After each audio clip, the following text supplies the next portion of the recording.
Hi folks, welcome to my channel the average dermadoc. ఇక మొదలెడదామా?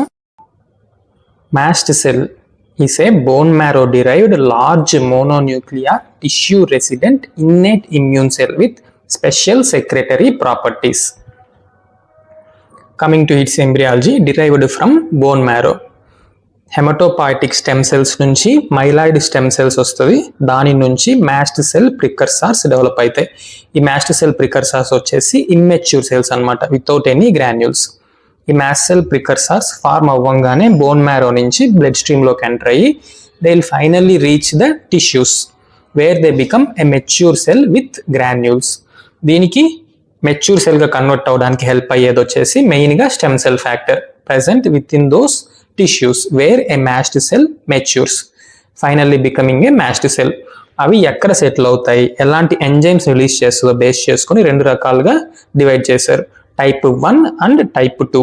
Type 1 settles in connective tissue which secretes chymase tryptase. టైప్ 2 వచ్చేసి tea for ట్రిప్టేస్ అనే enzyme మాత్రమే secrete చేస్తుంది. Settle అయ్యే tissues వచ్చేసి mucosa of GI tract, respiratory tract and కంజంక్టివా.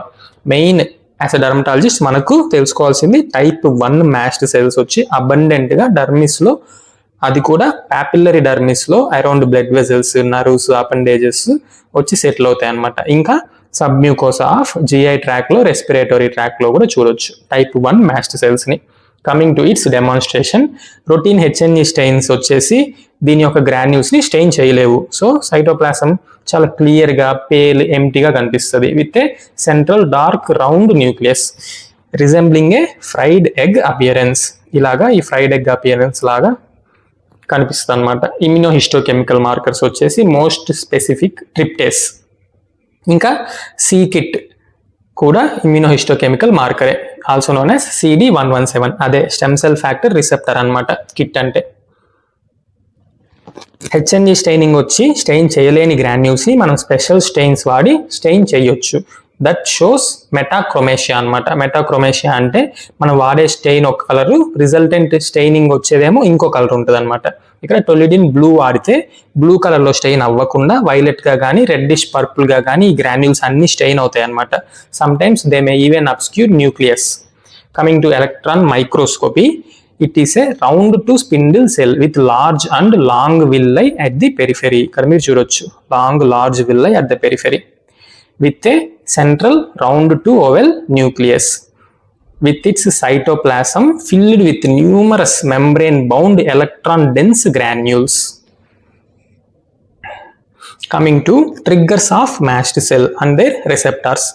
Mast సెల్కి చాలా రకాల ట్రిగ్గర్స్ ఉంటాయి. అవన్నిటిని ఇమ్యూనలాజికల్ ట్రిగ్గర్స్గా, నాన్ ఇమ్యూనలాజికల్ ట్రిగ్గర్స్గా క్లాసిఫై చేశారనమాట. ఫస్ట్ ఇమ్యూనలాజికల్ ట్రిగ్గర్స్ ఏంటో చూద్దాం.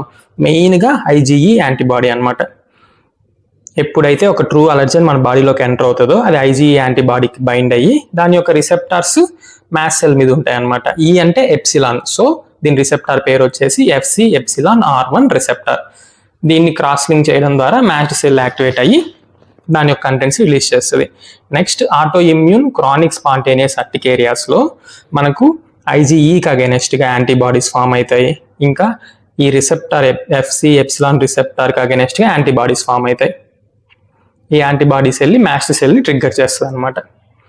ఇంకా C3a C5a అనే కాంప్లిమెంట్స్ వాటి యొక్క రిసెప్టార్స్ ద్వారా మాస్ట్ సెల్స్ని యాక్టివేట్ చేస్తుంది. ఇవన్నీ immunological triggers. Coming to non immunological triggers, pseudo allergens. పైన మనం చూసాం కదా, ట్రూ అలర్జన్స్ ఏమో IgE యాంటీబాడీకి బైండ్ అయ్యి యాక్టివేట్ చేస్తే, సూడో అలర్జన్స్ ఏమో యాంటీబాడీ ఇండిపెండెంట్ అనమాట. ఇదేమి మన ఇమ్యూన్ సిస్టమ్ని యాక్టివేట్ చేయదు, డైరెక్ట్గా మాస్ట్ సెల్ మీద ఉన్న దీని యొక్క రిసెప్టార్స్కి బైండ్ అయ్యి యాక్టివేట్ చేసేస్తుంది. సేమ్ అలానే ఇవన్నీ కూడా physical stimuli, cytokines, chemokines, hormones, neuropeptides, infections, infestations, venom, ఇవన్నీ కూడా డైరెక్ట్గా టోల్ లైక్ రిసెప్టార్ మీద యాక్ట్ చేసి మాస్ట్ సెల్ని యాక్టివేట్ చేస్తుంది.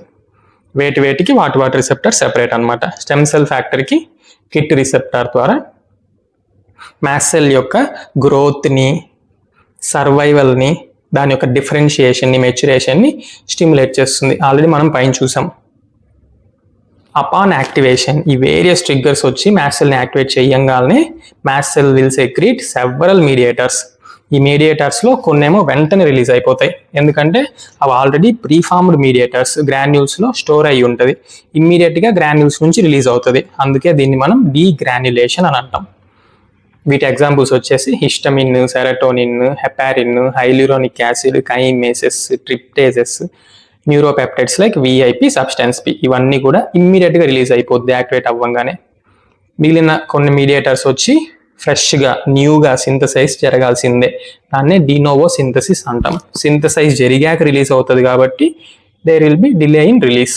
ఎగ్జాంపుల్స్ వచ్చేసి prostaglandin D2, leukotriene B4, C4, D4, cytokines, chemokines and growth factors, ఇవన్నీ కూడా డినోవో సింథసిస్ జరిగాక డిలే రిలీజ్ అయ్యే mediators. Coming to applied aspects, mastocytosis. Kit gene defective ఉండడం వల్ల, కిట్ రిసెప్టార్ యొక్క జీన్ డిఫెక్టివ్ ఉండడం వల్ల అబ్నార్మల్ మాస్ట్ సెల్స్ అన్ని అక్యుములేట్ అవుతాయి అన్నమాట.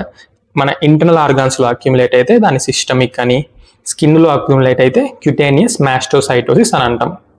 దీనికి ఇంకొక పేరే అర్టికేరియా పిగ్మెంటోసా.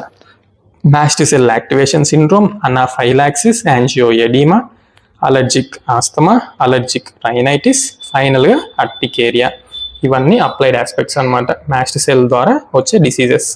ఛానల్ పేరు గుర్తుందిగా, లైక్, షేర్, సబ్స్క్రైబ్ చేయడం మాత్రం మర్చిపోకండి. Thank you. హస్త ల విస్తా, దస్విదాన్య.